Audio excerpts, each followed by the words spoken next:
Hola, ¿qué tal? Muy buenas a todos, bienvenidos. El día de hoy vamos a examinar un principio fundamental de la teología.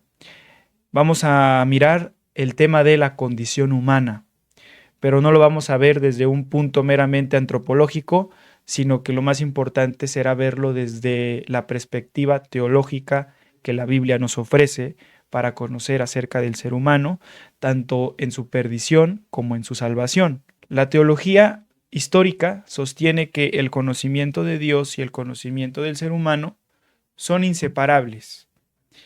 Por ejemplo, Juan Calvino abre sus instituciones de la religión cristiana afirmando: casi toda la suma de nuestra sabiduría, la cual se debe considerar como verdadera sabiduría, consiste de dos partes: el conocimiento de Dios y el de nosotros mismos.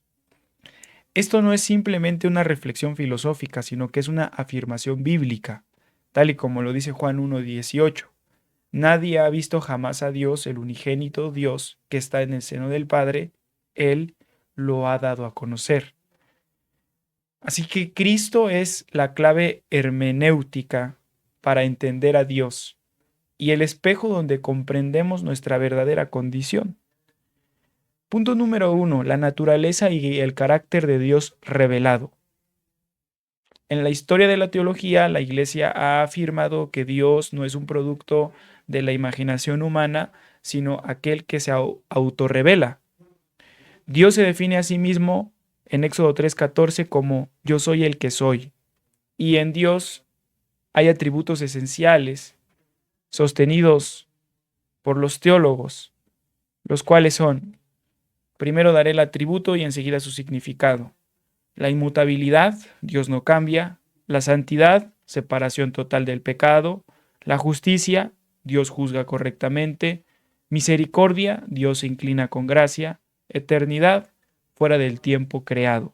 El credo niceno constantinopolitano, en el 381 después de Cristo, declara: creemos en un solo Dios, Padre todopoderoso, creador del cielo y de la tierra.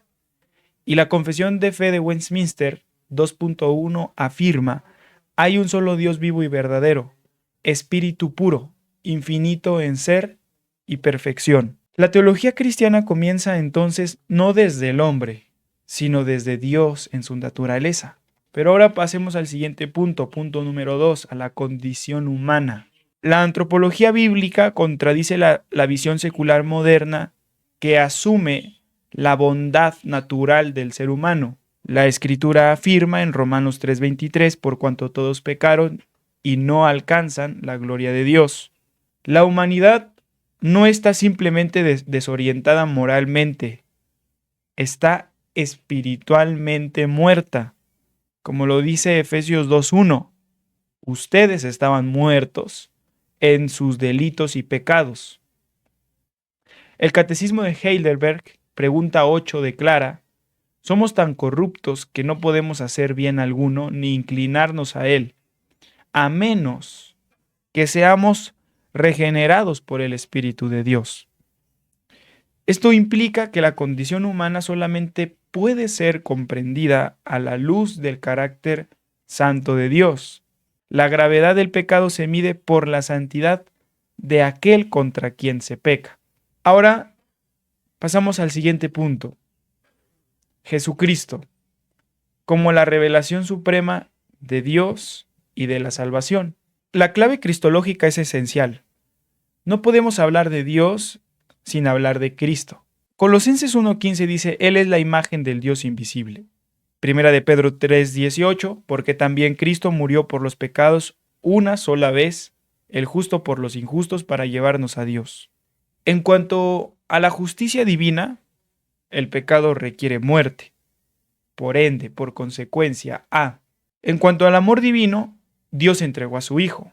En cuanto a la santidad de Dios, Cristo sufrió por el pecado. En cuanto a la gracia de Dios, el pecador es recibido. El credo de Calcedonia 451 después de Cristo afirma que Cristo es verdaderamente Dios y verdaderamente hombre. Es una unión hipostática, donde vemos simultáneamente la santidad divina y la miseria humana, y donde entendemos que la salvación no es una mejora moral, sino es una intervención divina. La salvación es una obra de Dios. Dios transforma al ser humano. La salvación del hombre es la revelación del carácter de Dios y la restauración del ser humano. Por gracia ustedes han sido salvados por medio de la fe. No procede de ustedes, es don de Dios. Efesios 2:8. La regeneración no es una reforma ética, es una nueva creación.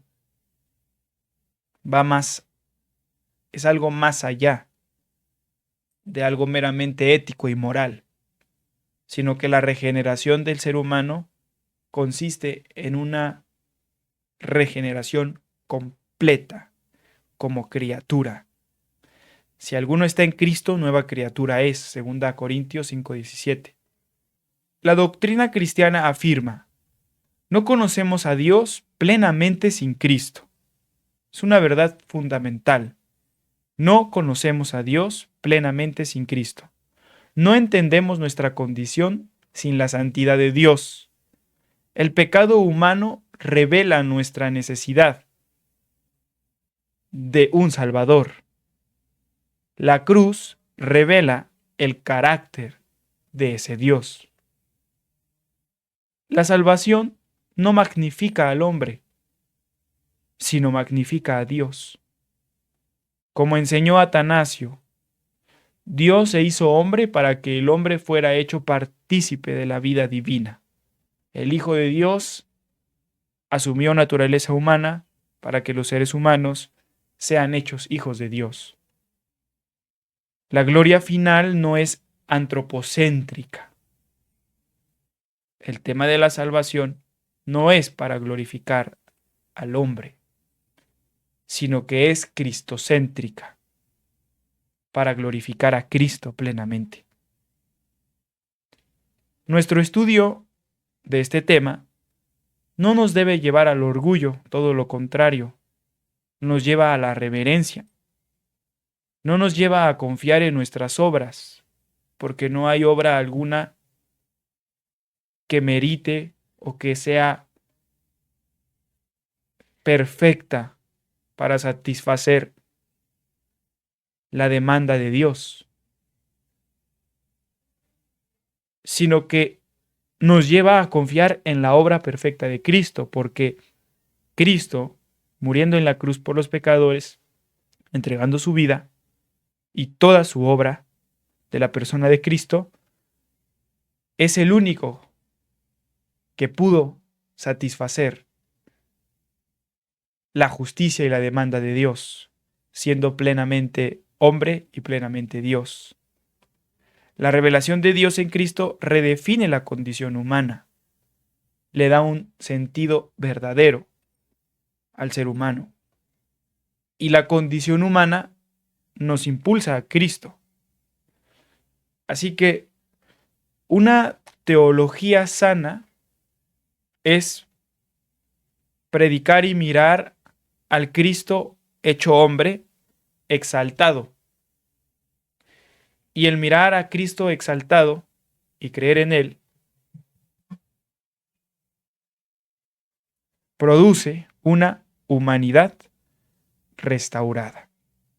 Muchas gracias por su atención. Hasta luego.